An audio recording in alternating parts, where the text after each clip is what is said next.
What are some like misconceptions about CMMC that you hear a lot when people come to you? That Oh, anybody really? can do it.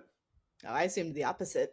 Well, they think it's easy, it's no big deal, but when they realize how long it takes, how big of a deal it is, what it takes to run the compliance, the policies, helping their team through it, doing gap assessments or mock assessments or readiness if they're sort of closer to being assessed, then and they don't know what's going to cost them, especially the smaller organizations. A couple of weeks ago, there was an event in DC called Seek East. It's a CMMC Ecosystem and Implementation Summit. It's a semi-annual event. It's either here in the DC area, somewhere out west. And at that event, I just happened to be on a conference call based on the VA. It was a VA Office of Small and Disadvantaged Business Units. So a lot of essentially veteran-owned businesses, many of whom are very small.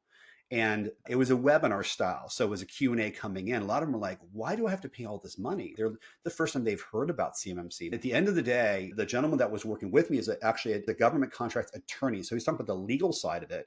Now let's talk about the technical and compliance side of it, right? So we kind of sort of worked on that together.